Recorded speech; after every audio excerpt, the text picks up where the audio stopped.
자, 우리가 그 특약을 작성하기가 굉장히 어렵죠. 그래서 저도 우리 그 공인중개사들이 특약을 쉽게 조금 작성할 수 있는 방법이 없을까 해서 만들어진 게 이 특약 작성기입니다. 그래서 이 특약 작성은 우리가 계약서를 작성을 할 때 특약을 만들려고 하면 굉장히 힘들죠. 그래서 내가 주 중개 대상물에 관련된 특약을 미리 작성을 해 놓고 관리를 할 수 있으면 좋겠죠. 그래서 그게 가능하도록 이렇게 만들어져 있습니다. 우리가 계약서를 작성할 때 바로 작성할 수 있는 방법하고, 그 다음에 시간이 날 때 내가 주 중개 대상물에 대해서 특약을 미리 작성을 해 놓을 수 있는 그런 이제 툴이죠. 자, 그래서 만약에 내가 특약을 작성해서 이렇게 기본적으로 만들어진 특약을 이렇게 관리할 수 있다라는 겁니다. 자, 그러면 특약 작성하는 방법에 대해서 알아보도록 하겠습니다. 자, 우선 이 특약은 내가 주 중개 대상 물건이 무엇이냐부터 달라져야 되겠죠. 그래서 내가 부동산 매매를 주로 하느냐, 주택임대차 계약을 하느냐, 상가 쪽으로 하느냐. 상가 쪽으로 한다 그러면은 권리금, 그죠? 분양권, 그 다음에 조합 입주권, 그 다음에 우리가 이제 특별한 이제 상황에 따라서 특약을 만들 수도 있어야 되겠죠.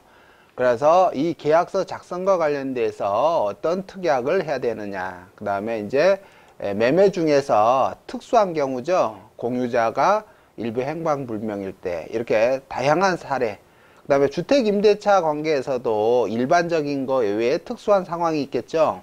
상가 임대차도 마찬가지일 것이고, 그래서 상가 전문으로 하신 분들 같은 경우는 우리가 상가 중개와 관련된 이렇게 관련된 특약이 다 만들어져 있습니다. 만약에 토지거래 허가구역이다, 그 다음에 재개발, 재건축, 정비사업에서 내가 중개를 하고 있다. 그 다음에 우리가 깔세, 특히 사글세 특약을 할 때 어떻게 해야 되냐, 그 다음에 중개보수와 관련된 약정은 어떻게 해야 되느냐, 이런 상황별로 특약을 이미 다 만들어 놨습니다.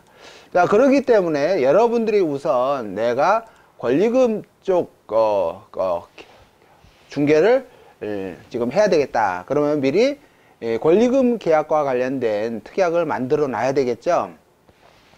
그 다음에 만약에 내가 원룸 지역에서 전문적으로 한다 그러면은 상황별 특약 중에서 계약서 작성과 관련돼서 필요한 사항을 기재를 하게 됩니다. 만약에 컨설팅 계약을 내가 주로 할 때는 이걸 사용하게 되고요. 그래서 포괄 양도 양수 계약, 그 다음에 멀리 떨어져 있는 사람 사이의 계약, 이런 여러 가지 계약서 작성 형태와 관련된 특약은 여기에 다 들어있죠. 자, 그래서 우리가 제일 먼저 내가 주 중개 대상물이 상가더라. 근데 이 상가는 결국 제 상세 계약서라든지 표준 계약서에는 굉장히 많은 내용이 들어있죠. 그래서 그 내용과 중복되지 않는 것 중에서 내가 계속 자주 사용하는 그런 특약을 여기서 선택을 하게 됩니다. 그래서 이렇게 읽어보시고, 당연히 내가 필요한 게 뭐냐면은 임대인의 권리 의무다. 그 중에서 임대인의 어떤 의무를 넣을 거냐, 이런 이야기죠. 그래서 임대인의 고지 의무 또는 이렇게 통지 의무, 이쪽이 중요하다 그러면은 임대인의 이제 고지 의무 이렇게 되어 있죠. 그래서 사용할 때는 이렇게 사용하기 위한 상황에 대해서 이렇게 해설을 해 놨습니다. 그래서 임대인이 임차인에게 고지해야 할 내용으로 고지하지 않았을 때 계약을 취소 또는 해지할 수 있도록 하기 위한 내용이다, 이렇게 되어 있죠. 그래서 이것을 이렇게 선택을 하게 됩니다. 그 다음에 그 밑에 내용도 중요하다고 생각해서 이렇게 사용하기로 결정을 하게 되겠죠. 이렇게요. 자, 그렇게 되면 이렇게 지금 선택한 내용들이 여기에 이제 다 이렇게 기록이 됐습니다. 벌써 14개 조항이 만들어졌죠. 그러면 여러분들이 여기서 읽어보고 만약에 이거 필요가 없다 그러면 이렇게 삭제를 누르시면 돼요. 그리고 만약에 다시 추가해야 되겠다 그러면은 이렇게 추가해서 기재를 하시면 되고요. 다시 삭제하시면 되죠. 아니면은 여기서 이렇게 변경을 하면 되죠. 만약에 이 계약서 안에 날짜라든지 금액이라든지 그런 걸 기재해야 될 것 같으면 그걸 그대로 기재를 해주면 되죠. 자, 이렇게 해서 이 내가 작성한 특약으로 저장을 해야 되기 때문에 관리용 제목을 씁니다. 지금 내가 상가 임대차 특약이죠. 그래서 상가 임대차 특약 이렇게 해서 편집 완료를 이렇게 누르시면 이게 이제 저장이 완료된 거죠. 자, 저장이 완료되면 우리가 여기 다시 특약 관리에 가시면 내가 만들어 놓은 특약이 이렇게 만들어져 있는 거죠. 그러면 앞으로 계약서를 작성을 할 때 내가 작성한 특약이 이렇게 불러올 수 있다라는 거예요. 불러와서 지금 현재 상황이 또 약간 변동이 있으면 이 내용 중에 수정해야 될 것들이 있겠죠. 그래서 이렇게 편집을 하게 되면은요, 똑같이 편집 완료를 누르고 그런 다음에 이제 특약 인쇄하기를 이렇게 누릅니다. 그러면 특약 인쇄하기를 누르면은 이렇게 개별 약정의 합의라고 해가지고 이렇게 쭉 나오게 되죠. 그러면 여기에 이제 실제로 계약이 표시가 되고 계약 당사자가 나오게 됩니다. 그러면은 인쇄를 하면 되죠. 아니면은 이 부분이 그래서 내가 시간이 없을 때, 그러니까 계약을 작성할 때 특약을 만든다는 게 굉장히 어렵죠. 그렇기 때문에 내가 주로 중개하는 대상물에 대해서 필수적으로 사용하는 이런 특약들만 제 그 특약 작성기에서 추출을 해서 별도로 이렇게 관리용 특약으로 만들어 놓으시면 여러분들이 굉장히 편리하게 사용할 수가 있습니다. 자, 그러다 보면 우리가 주 중개 대상물에서 내가 가장 자주 사용하는 특약들은 여기에 다 만들어지겠죠. 그래서 여러분들이 시간이 날 때마다 이 특약 작성기 안에 들어있는 이 모든 내용들은 여러분들이 알고 있어야 됩니다. 이 내용들은 여러분들이 자꾸 읽어보셔 가지고 이 그 특약이 어느 때 사용하는 건지는 여러분들 스스로 알아야 됩니다. 그리고 이 안에 있는 내용이 이 특약이 왜 만들어졌는지는 이거는 굉장히 많은 중개사고를 통해서 그 중개사고를 방지하기 위해서 제가 만들어 놓은 거기 때문에 여러분들이 이해할 수도 있고 이해하지 못할 수도 있습니다. 자, 여러분들이 이해하지 못할 때는 당연히 제가 강의하고 있는 부동산 계약서 작성법과 특약 실무라는 그 강의를 통해서 이 사건이 어떻게 일어났고 이 사건에 대해서 이렇게 특약이 만들어져서 사고를 방지할 수 있도록 만들어졌구나 라는 건 여러분들 스스로 공부를 하셔야 됩니다. 저는 여러분들에게 특약을 완벽하게 작성할 수 있는 그런 방법을 제공해 드렸고요. 여러분들이 그것을 잘 사용하기 위해서는 당연히 그 내용은 여러분들 몫입니다. 자, 그래서 제 카페에 올라왔던 내용을 보면은요, 우리가 이제 논란이 됐었죠. 만약에 임차인이 전세권을 설정해 달라고 요구를 하고 임대인도 전세권 설정을 하기로 했다.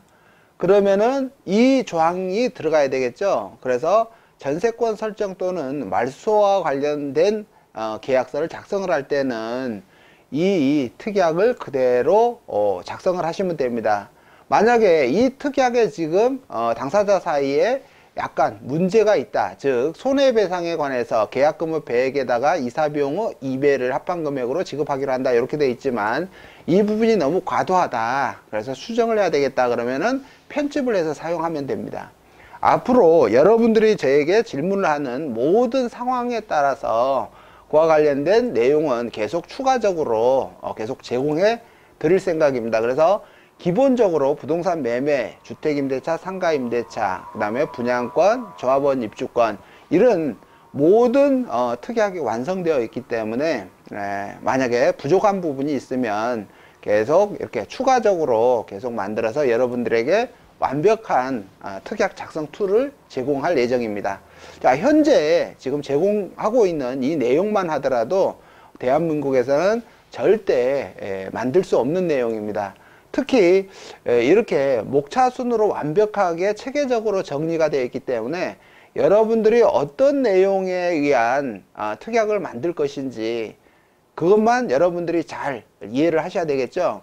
비용 부담에 관한 사항이다. 그러니까 지금 당사자 사이에 분쟁이 되고 있는 게 무엇이다 라는 건 알고 있어야 되고요. 그것이 어느 제목으로 들어가는지는 여러분 스스로 기억하고 있어야 됩니다. 그래야만이 이 계약서 작성 툴을 완벽하게 사용할 수가 있습니다. 자, 앞으로 좀 부족한 부분이 있으면 완벽하게 이제 보충을 해서 여러분들이 특약 작성과 관련돼서는 사용하는데 전혀 문제가 없도록 그렇게 이제 제공해 드릴 것을 약속합니다. 자, 내용은 여러분들 스스로 공부를 좀 해 주셔야 되고요. 그 내용에 따라서 대목차로 그게 어디에 있는지는 여러분들이 반드시 기억을 해야 됩니다. 그래서 틈틈이 시간 나시는 대로 이 그 특약 작성기에 있는 모든 내용을 꼭 읽어 보시고요. 특히 제가 이 특약을 사용하기 위한 상황에 대해서 설명을 해 드린 부분이 있는데 이 부분을 좀 더 쉽게 해설해 드리도록 하겠습니다. 그래서 여러분들이 언제든지 어떠한 상황에서 이 특약을 작성해야 되는지 그것을 정확하게 설명해 드리도록 하겠습니다. 자, 특약 작성기에 대해서 설명을 해 드렸습니다. 여러분들이 완벽하게 사용하는 것은 여러분들이 이 특약에 들어있는 내용을 내가 얼마나 많이 알고 있느냐에 달려 있습니다. 그죠? 그래서 그 중에서 여러분들이 정말로 중요하고 굉장히 빈번하게 사용하는 특약은 나의 특약으로 만들어 가지고 관리를 하시면 이제 부동산 계약서를 작성을 할 때 이 특약 부분은 완벽하게 해결될 것으로 그렇게 생각이 됩니다. 자, 여러분들이 이 특약 작성기를 완벽하게 사용할 수 있도록 저는 최선을 다해서 계속 정보를 올려드리도록 하겠습니다.